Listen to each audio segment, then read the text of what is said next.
आणि आता बुलेटिनमध्ये एक महत्त्वाची बातमी पाहूयात। पुण्यामध्ये उद्या मुख्यमंत्री माझी लाडकी बहीण योजनेचा कार्यक्रम आहे। कार्यक्रमाच्या पत्रिकेत मात्र शरद पवारांच्या नावाचा समावेश नाहीये।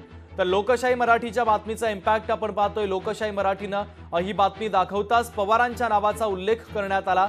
या आधीच्या कार्यक्रम पत्रिकेमध्ये शरद पवारांच्या नावाचा उल्लेख नव्हता। पुण्यातील सगळ्या खासदारांच्या आणि आमदारांच्या नावाचा उल्लेख होता, मात्र शरद पवारांच्या नावाचा उल्लेख नव्हता।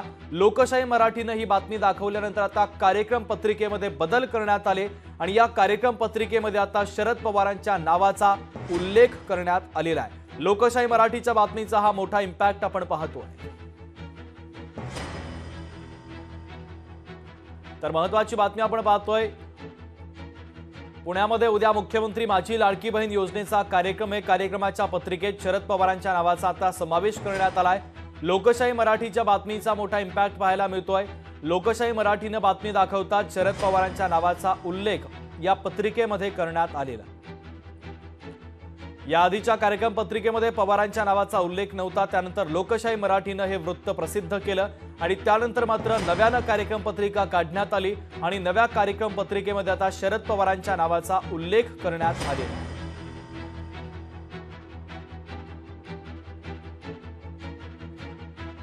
तर ही दृश्य देखील आपण पाहतोय। नव्या कार्यक्रम पत्रिकेमध्ये आता खासदार शरद पवार यांचा उल्लेख करण्यात आलाय। महत्त्वाची बातमी, आधीच्या कार्यक्रम पत्रिकेमध्ये शरद पवारांच्या नावाचा उल्लेख नव्हता। त्यानंतर लोकशाही मराठीने हे वृत्त प्रसिद्ध केलं आणि त्यानंतर मात्र लोकशाहीचा हा इम्पॅक्ट आपण पाहतोय। शरद पवारांच्या नावाचा उल्लेख आता कार्यक्रम पत्रिकेमध्ये करण्यात आलेला आहे।